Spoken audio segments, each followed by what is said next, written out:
오늘의 큐티 말씀은 누가복음 2장 21절부터 40절입니다. 제목, 기다림 끝에 얻은 기쁨. 먼저 앞뒤 문맥을 살펴보겠습니다. 누가복음 1장은 머릿말과 세례요한의 출생 이야기가 실려 있습니다. 누가복음 2장에서는 예수님의 탄생에 대한 이야기와 예수님의 유년 시절의 이야기가 실려 있습니다. 로마의 아구스도 황제의 인구조사 때문에 나사렛에 사는 요셉은 만삭인 아내 마리아와 함께 호적을 등록하기 위해 베들레헴으로 갔습니다.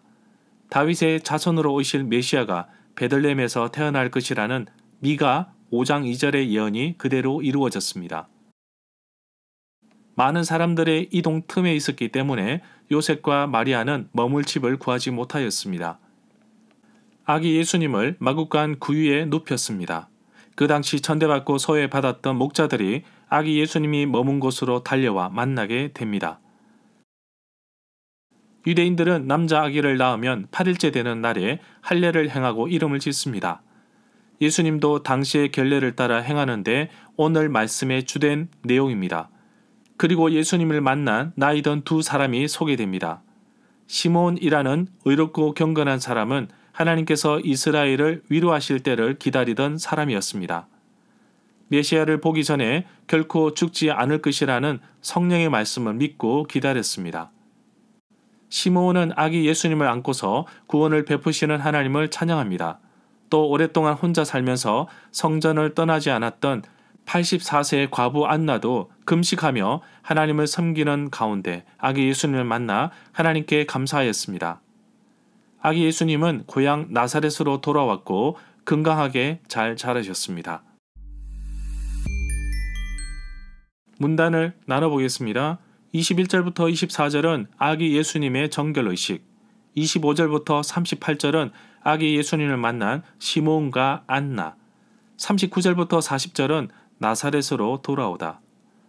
21절에 보면 예수님도 결례에 따라 8일째 할례를 받고 이름을 짓습니다. 이름은 이미 태어나기 전에 천사가 알려준 그대로 짓게 됩니다. 22절에 보면 모세의 법대로 정결 예식에 날이 차서 아기 예수를 데리고 예루살렘으로 올라갑니다. 22절은 예수님이 태어나시고 애굽으로 피난 가셨다가 40일 만에 예루살렘으로 돌아왔다고 볼 수 있습니다. 해산 후 자신의 몸을 돌볼 겨를도 없이 바쁘게 움직였던 모습이 고스란히 보입니다. 요셉과 마리아는 예수님을 하나님께 드리려고 예루살렘으로 올라갑니다.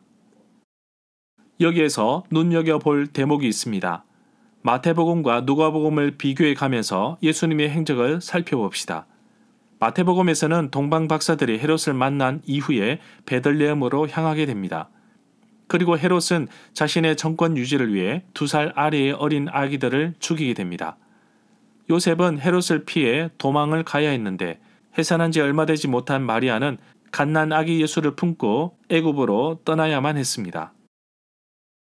베들레헴에서 애굽까지 거리는 120km 정도 되고 요셉과 마리아의 움직임으로 보아 길게는 15일 정도 걸렸을 것으로 봅니다.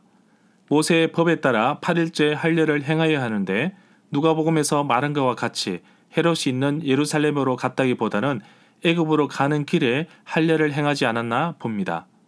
또 다른 견해는 율법에 의하면 산모가 남자 아기를 출산하면 40일 만에 정결케 되며 산모가 여자 아기를 출산하면 80일 만에 정결케 됩니다. 이때 제사장에게 가서 결례를 행하는데 바로 예수님도 태어난 지 40일 만에 예루살렘에 가서 결례를 행하였다고 볼 수도 있습니다. 이 구절은 구약 성경 레위기 12장 2절부터 6절의 말씀을 인용하였습니다.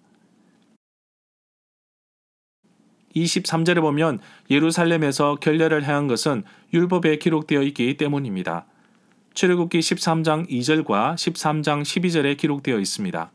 첫 번째 태어난 남자아이는 하나님께 거룩한 자로 불릴 것이라 하였고 그러므로 아기를 하나님께 드린 것입니다. 요셉과 마리아가 예루살렘에 올라간 이유는 바로 산모 정결 의식과 첫 번째 아들을 하나님께 드리기 위함입니다. 이 구절은 출애굽기 13장 2절과 13장 12절의 말씀을 인용하였습니다. 24절에 보면 레위기 12장 8절과 5장 11절에 여인이 어린 양을 바쳐야 하는데 그런 형편이 안 되면 산 비둘기 2마리나 집 비둘기 새끼 2마리를 가져다가 한 마리는 번제물로 한 마리는 속죄제물로 삼을 것을 말합니다. 이런 형편이 안 되는 사람은 고운 가루 10분의 1 에바를 예물로 드렸습니다. 요셉과 마리아는 출산 후 애굽으로 피신하였고 분주하고 바쁜 가운데 형편이 넉넉하지 못했을 것으로 보입니다. 이 구절은 레위기 12장 8절 말씀을 인용하였습니다. 25절에 보면 예루살렘에 시므온이라는 사람이 있었는데 어렵고 경건한 사람이었습니다. 하나님이 이스라엘을 위로하실 때를 기다리는 사람이었습니다. 이 사람 위에 성령이 계셨습니다. 34절에 보면 시므온이 그들을 축복하고 아이의 어머니 마리아에게 말하였습니다. 예수는 앞으로 이스라엘 중에 많은 사람을 패하게 하고 또 흥하게 하며 비난을 받는 표적이 되기 위해 세움을 받았다고 합니다. 35절에 보면 칼이 마리아의 가슴을 찌르는 듯 할 것인데 이것은 여러 사람의 마음의 생각을 드러날 것이기 때문입니다.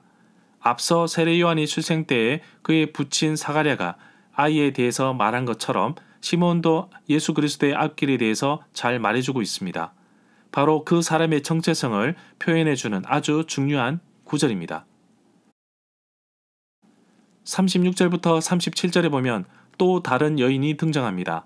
아셀 지파의 바누엘의 딸 안나입니다. 매우 나이가 많은데 결혼 후 7년간 남편과 살다가 과부가 되어 나이가 84세가 되었습니다. 오늘날에도 84세면 상당히 잘 사신 것 같은데 예수님 시대 때 84세는 아주 그것도 굉장히 오랫동안 산 것으로 볼 수 있습니다. 과부가 되어 오랫동안 살았지만 늘 성전을 떠나지 않고 주야로 금식하면서 기도하며 섬겼던 여인이었습니다. 안나라는 여인의 삶의 주된 내용은 바로 하나님뿐일 것입니다. 39절에 보면 예수님이 모든 일, 정결의식을 율법에 따라 잘 마치고 갈릴리 나사렛으로 가셨습니다. 태어나시자마자 애굽으로 피신했다가 40일 만에 예루살렘에 돌아와서 정결 예식을 치르고 또다시 먼 거리 나사렛까지 가셨습니다. 마리아의 품 안에서 움직이셨지만 정말 먼 거리를 움직이셨습니다.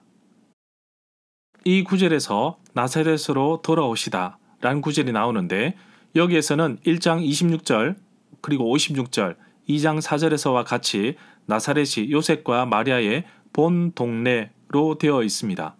그러나 마태복음 2장 23절에 따르면 요셉과 마리아가 나사렛으로 살러 간 것은 애굽에 피신했다가 돌아온 이후입니다. 40절에 보면 성경에서는 예수님의 영유아기에 대해서 기록하고 있지 않습니다. 그러나 40절에서 아주 잘 설명하고 있듯이 늘 하나님의 은혜 속에서 건강하게 잘 자랐습니다. 아마도 아버지 요셉의 목수일을 도와드렸을 것으로 봅니다. 절마다 상세한 설명과 구절 해석, 핵심 내용과 중심 줄거리는 네이버 블로그에 올려져 있습니다. 내게 주시는 교훈입니다. 시므온과 안나의 정언은 매우 중요합니다. 정인으로 서려면 2-3명이 필요한데 성령의 인도하심을 받은 두 사람의 정언은 예수 그리스도의 메시아로 오심을 정확하게 알려주는 대목입니다. 무엇보다도 이방을 비추는 빛으로 오신 예수 그리스도는 태어나자마자 어려운 고난의 길을 가야만 했습니다. 철저하게 환영받기보다는 배척을 받으셨습니다. 끝내 자기 민족들에 의해 배척당해 십자가를 지셨지만 결코 자기 백성들을 버리지 않으시고 품어주셨습니다. 예수님의 오심을 간절히 기다린 두 사람의 모습을 보면서 늘 바쁘게 살아가는 현대인들에게도 예수 그리스도에 대한 기다림이 어떻게 다가오는지 깊이 생각하게 됩니다. 평소에 하나님 말씀을 신뢰하고 순종하면서 살아갔던 시몬과 안나를 보면서 많은 생각에 잠깁니다. 약속의 말씀을 아주 오랫동안 지켜왔던 이들은 결국 아기 예수님을 만나게 됩니다. 하나님의 말씀이 이루기까지 기다리며 말씀을 지켜왔던 두 사람처럼 나도 하나님 앞에서 꿈을 꿔봅니다. 매일의 삶에서 하나님의 뜻과 계획이 이루어지기를 원합니다. 하나님께서 나를 통해 놀랍도록 펼치실 계획을 기대합니다. 하나님의 뜻이 나를 통해 이루어지시기까지 기대하며 살아가는 하루가 되기를 간절히 소망합니다.